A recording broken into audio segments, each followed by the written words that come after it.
கர்த்தர் உன்னை தினமும் தேடி வர என்ற தலைப்பில் நாம் அதிகமாக தியானித்து வருகிறோம். ஒவ்வொரு நாளும் நம்மை தேவன் தேடி வந்து நம்முடைய தேவைகளை சந்தித்து கொண்டிருக்கிறார். அதை நாம் ஒவ்வொரு நாளும் அறிந்து கொண்டு தான் இருக்கிறோம். ஆனாலும் இன்னும் அதிகமான மனிதனுடைய வாழ்க்கையில் தேவைப்படுகிறது. ஒவ்வொரு நாளும் மனிதன் யோசிக்கிறான், இதை பூர்த்தி பண்ணணும், அதை செய்யணும், இதை செய்யணும். ஆனால் அதற்கான எனக்கு முடியாத சூழ்நிலை இருக்குது, நான் அதை எப்படி பண்ண, அதை எப்படி செய்ய, இப்படி யோசித்து கொண்டிருக்கிற நேரத்தில் தான் தேவன் தேடி வந்து சில வார்த்தைகளை கொண்டு உங்களுடைய வாழ்க்கையை உந்தி தள்ளுகிறார். தேவன் அந்த வார்த்தைகளை பாருங்கள், அவருடைய வார்த்தைகளை நாம் தியானிக்கணும்.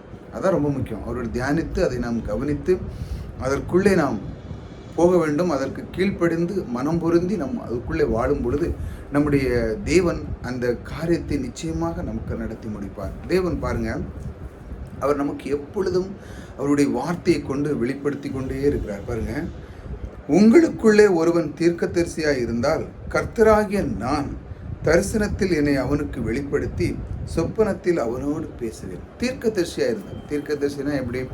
ஒரு தேவனுடைய வார்த்தைக்கு அவன் எப்பொழுதும் இரவும் பகலும் தியானித்து ஒவ்வொரு நாளும் இருக்கிறான் என்றால் அவனே ஒரு தீர்க்கதரிசி தான். அவனுக்குள்ளே ஒரு கர்த்தருக்குடைய ஒரு வாஞ்சை இருக்கிறது. கர்த்தர் மேல் அவன் பிரியமாக இருக்கிறான். கர்த்தர் வார்த்தைக்கு அவன் கீழ்ப்படுகிறான். கர்த்தரோடு அவன் பழகுகிறான். அவர் கர்த்தருடைய வார்த்தைக்கு நேரத்தை செலவு பண்ணுகிறான். ஒவ்வொரு நாளும் அதையே பின்பற்ற ஆரம்பிக்கிறான்.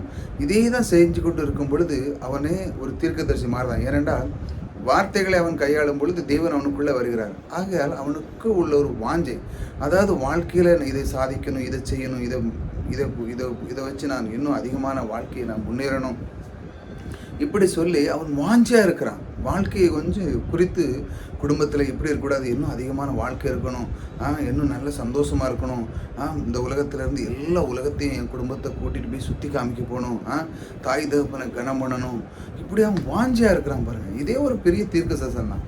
சில பேர் இது வாஞ்சியே இருக்காது, அதெல்லாம் ஒன்றுமே வேண்டாம், எனக்கு கிடைச்ச சோறு கிடைச்சா போதும், அன்றாடம் அன்னம் கிடைச்சாலே போதும், இப்படிங்கிற கோஷ்டிகள் நிறையா இருக்கிறாங்க. வாஞ்சியாக இருக்கணும், இப்படிலே ஒரு வாழ்க்கை, இதுலேயும் மேலான ஒரு வாழ்க்கை எனக்கு தேவன் வைத்திருக்கிறார்.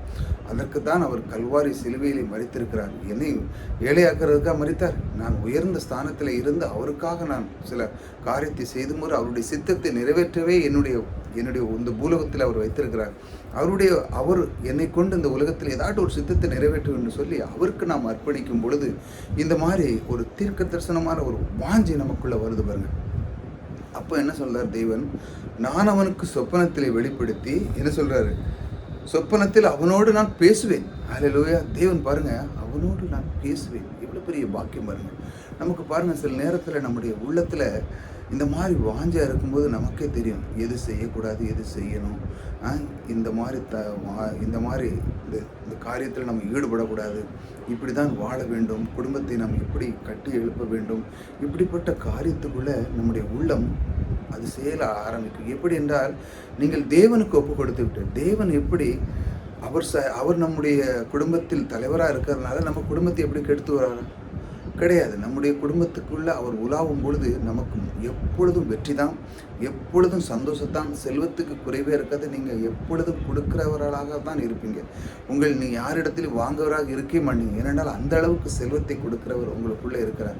இந்த அண்ட சராசரி படைத்தவரே நீங்கள் ஏற்றுக்கொண்டிருக்கிறார். அவர்தான் இந்த உலகத்தின் நம்முடைய இரட்சகராக இருக்கிறார். அவர் நமக்கு மீட்டெடுத்திருக்கிறார், நம்மை நீதிமானாக்கி இருக்கிறார். உலகத்தில் இருக்கிறவனை பெரியவன் என்று சொல்ல அளவுக்கு நமக்கு ஒரு தைரியத்தை கொடுத்திருக்கிறார்.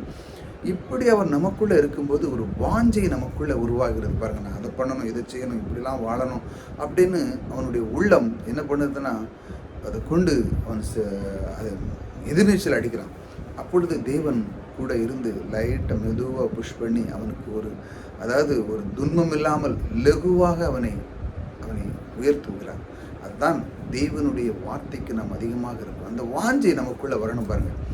அப்படி ஒரு தீர்க்கதரிசியாக நமக்குள்ளே ஒரு வாழ்க்கையை நம்ம உருவாக்கி கொள்ளுவோம். அப்பொழுது நம்மோடு தேவன் பேசுகிறதை நாம் உணர முடியும். அப்பொழுது நம்முடைய வாழ்க்கையில் என்ன தேவை, எதை வெறுக்க வேண்டும், எதை விட்டு விலக வேண்டும் என்று நம்முடைய உள்ளம் ஒவ்வொரு நாளும் தேடி வந்து நம் கர்த்தர் இதையெல்லாம் கற்றுக் கொடுக்கிறார். நம் கர்த்தர் இதைத்தான், நீங்கள் நன்றாக இருக்க வேண்டும், பொருளாதாரத்திலே செழிப்பாக வாழ வேண்டும் என்று தான் அவருடைய விருப்பமும் சித்தமாக இருக்குது. நீங்கள் எதையும் பொய்களை நம்பி வாழ்க்கையில் ஏமாந்து போகிறாங்க. தேவனுடைய வார்த்தை சத்தியத்தை நம்பி நீங்கள் வாழுங்க. அந்த வார்த்தை வாக்கு தத்தம், இது சத்தியம், இது நிச்சயமாக நிறைவேறும் என்று உங்கள் முழு உள்ளத்திலே விசுவாசத்தை நீங்கள் வளர்க்கும் பொழுது உங்களுடைய கிழக்கு எல்லாமே, எல்லா வாழ்க்கையில் எல்லா விதமான காரியங்கள், உங்களுக்கு நன்மையான காரியங்கள் எல்லாமே நீங்கள் பெற்றுக்கொள்ள முடியும். அதைத்தான் தேவன் உங்களுக்கு தினமும் தேடி வந்து உங்களுக்கு கற்றுக் கொடுக்கிறார். இந்த அற்புதமான தேவனை நீங்கள் ஒவ்வொரு நாளும் சில நிமிடங்கள் தெரிந்து கொள்வதற்கு நீங்கள் பார்த்து கொண்டிருக்கிறது மிகப்பெரிய பாக்கியம்.